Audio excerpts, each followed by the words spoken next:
The rain fell in silver sheets, slashing across the lonely mountain road as thunder rolled over the dark horizon.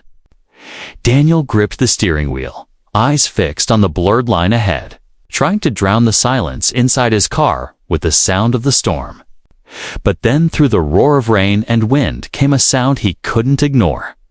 A cry, faint, trembling, and raw. He slowed down, squinting through the downpour. There, by the side of the road, a small figure shivered beneath a flickering streetlight. It wasn't a person. It was a dog, soaked to the bone, eyes wide with fear. For a moment, Daniel hesitated. He could have driven on, pretended he hadn't seen it. But that sound was too familiar.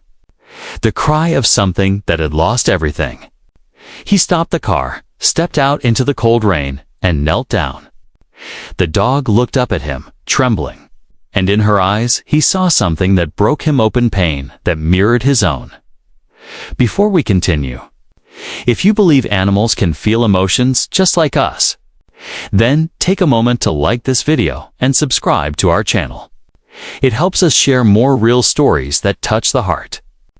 And please, tell us in the comments which country you're watching from. We'd love to know where all the animal lovers are around the world. Daniel wrapped his jacket around the soaked German shepherd and carried her gently into his car. She didn't resist. She just stared up at him with eyes full of exhaustion, as if she no longer expected kindness. When he brought her to the nearest animal shelter, the woman at the counter Sophie recognized her immediately. "We've been looking for her for days," she said softly. She ran from an abusive home. Daniel looked at the trembling dog in disbelief. She was scarred, not just on her skin, but deep in her spirit. Sophie sighed. She doesn't trust anyone. Won't eat unless someone stays nearby. But she deserves a chance. Daniel didn't plan to adopt her. Not tonight. He was just going to make sure she was safe. But when he turned to leave, she whimpered the same sound that stopped him on that road. He looked back. Her eyes followed him, full of silent pleading. And in that moment, Daniel realized something inside him couldn't walk away again. Once, Daniel had been a man people loved to be around. He taught literature at a small-town school, always smiling, always gentle. But that was before the accident, before his world collapsed. 2 years ago, he'd lost his only daughter, Emily, in a crash on the same rainy road where he found Luna, the name he would later give her. Since then, he'd lived like a shadow of himself.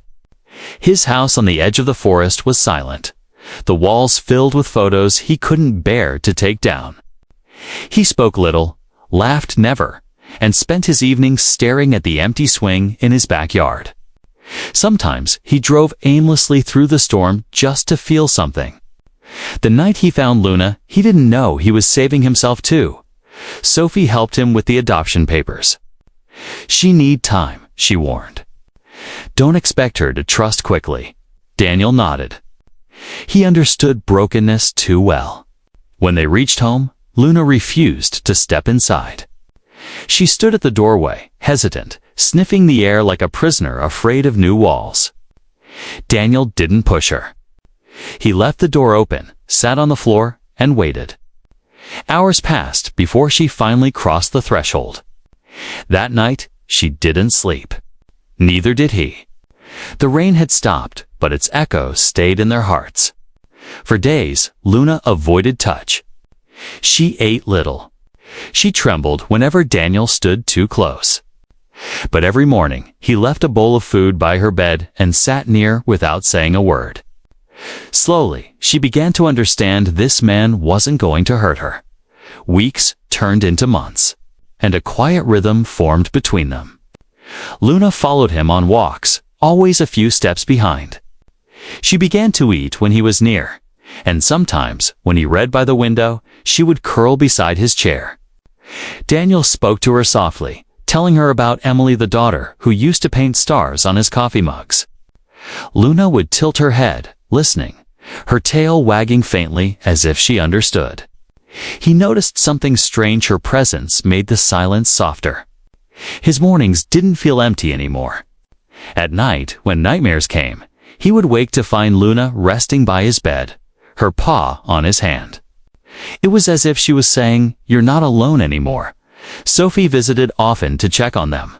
"She's changed," she said once, watching Luna chase falling leaves in the yard. "So have you." Daniel smiled faintly. Maybe we were both waiting for someone to believe we still mattered. There were still moments of fear. When thunder cracked, Luna would hide under the table, trembling uncontrollably. Daniel would sit beside her, whispering softly, "It's okay, girl. It's just the sky talking."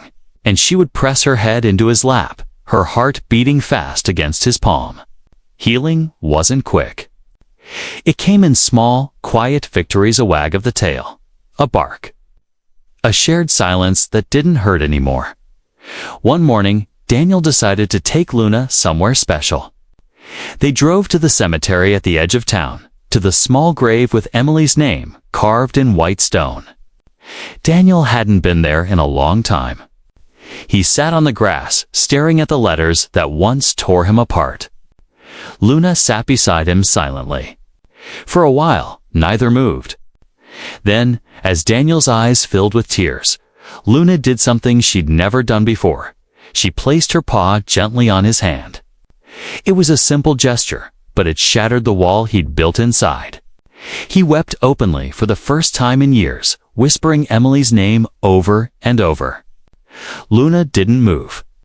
She just stayed with him, her warm presence anchoring him to life.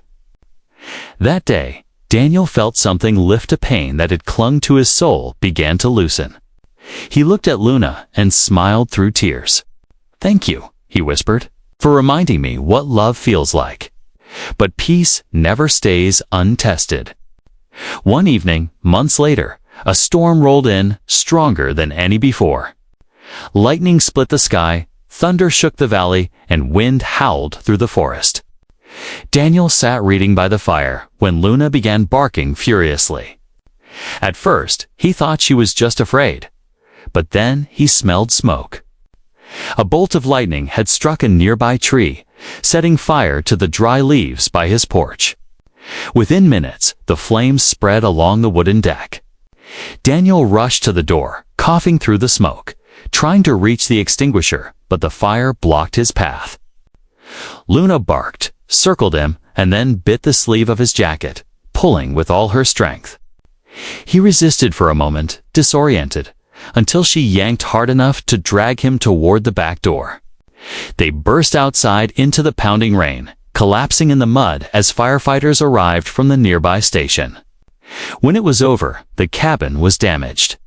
But Daniel was alive because Luna had refused to let him die. By dawn, the storm had passed. Smoke still lingered in the air, but the first light of morning broke through the clouds. Daniel sat on the wet ground, Luna beside him, both covered in soot and rain. He looked at her, this once broken creature who now stood tall. Proud, her eyes filled with quiet strength, and said, "You saved me twice, Luna. Once from the fire, and once from myself." She wagged her tail softly and rested her head against his shoulder.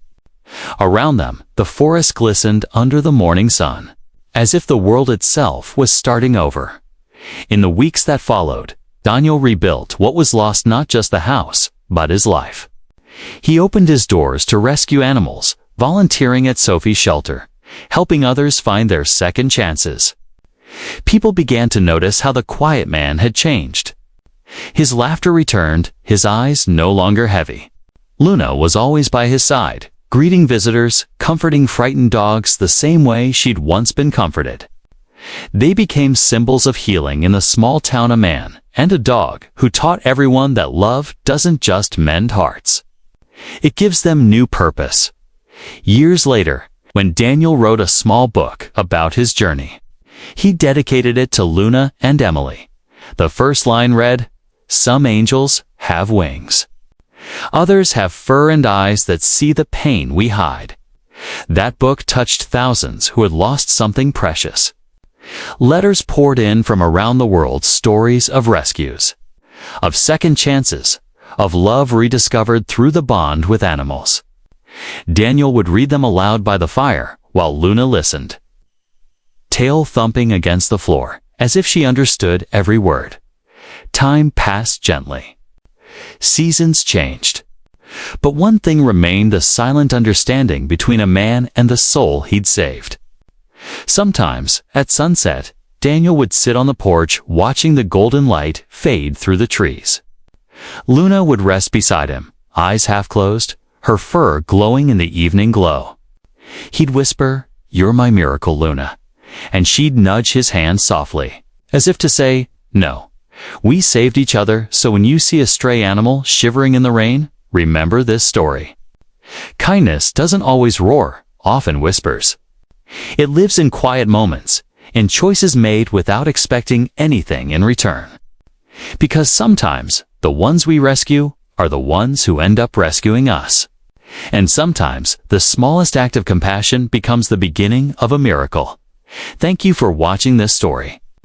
If it touched your heart, don't forget to like and subscribe for more real stories that remind us what humanity truly means. And please, tell us in the comments where you're watching from. We'd love to see how far love can travel.